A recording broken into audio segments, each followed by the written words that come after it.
Hello and welcome to Hidden Archives.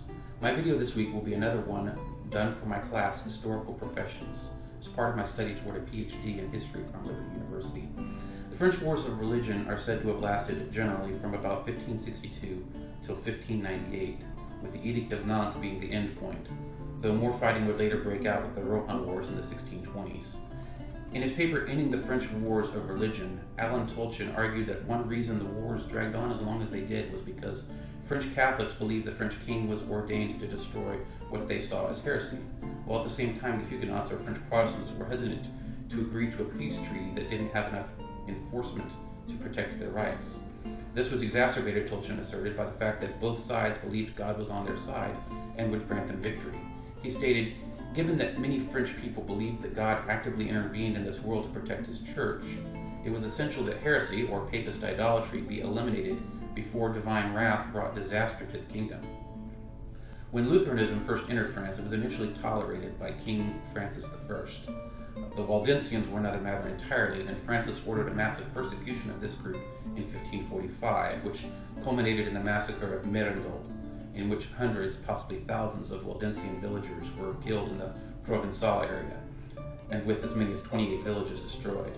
The repression became worse under King Henri II, who was influenced by his wife, Catherine de' Medici. Catherine was a pivotal figure for the next three kings of France, as they were her sons, and she was a power behind the throne during their reigns. The efforts of the Valois kings to stamp out Protestantism began under Charles IX, with the Catholics determined to simply exterminate the French Protestants.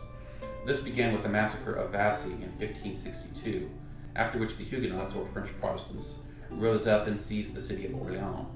Huguenot forces went on to capture a number of other cities across France and sacked the city of Lyon, destroying Catholic churches within the city.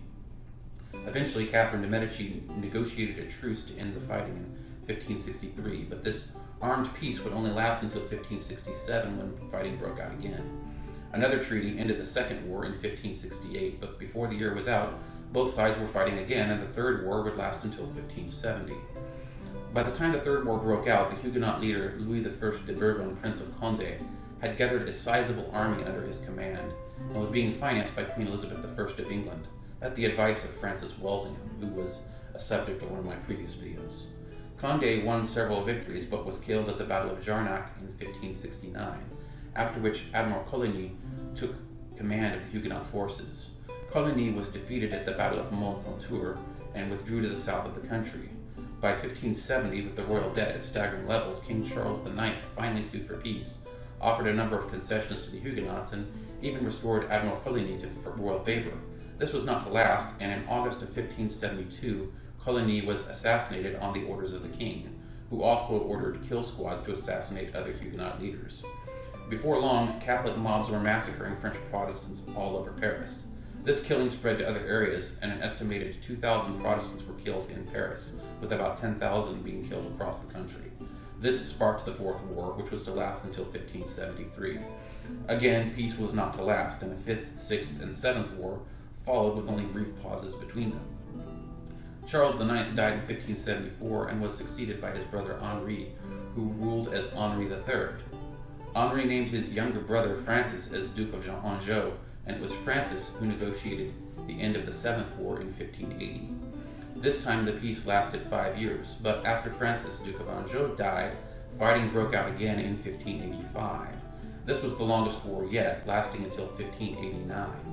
By 1589, the Catholic citizenry of Paris turned on King Henri III, forcing him to flee the city. Their reasons for disliking the king included his failure to defeat the Huguenots and the high taxes he levied, but it seems their biggest complaint was Henri's alleged homosexuality.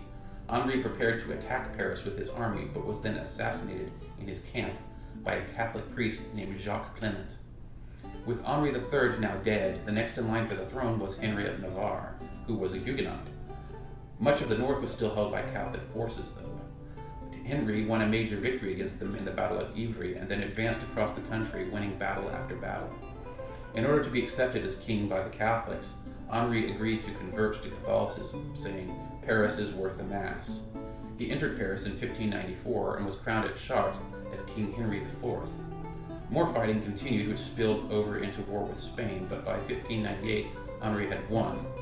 In his paper, French Diplomacy and the Wars of Religion, Delamar Jensen wrote the following about the French relations with Spain during this period. The recall of Lenglet in April of 1590 did not represent a severing of diplomatic relations, although for the next 8 years no resident was assigned there. Relations were normalized, according to Jensen, with the Treaty of Vervins in 1598. In order to keep peace between Catholics and Protestants, King Henri IV issued the Edict of Nantes in that same year. This would end the wars of religion, at least for a time. After his death, though, some of his successors didn't keep to the protections guaranteed by the edict, leading to another round of wars in the 1620s, which shattered what was left of Huguenot power in France. Many fled the country as persecution increased, and the Edict of Nantes was eventually revoked in 1685 by King Louis XIV in his Edict of Fontainebleau, which banned Protestant worship altogether. This concludes my presentation. Thank you. Have a nice day.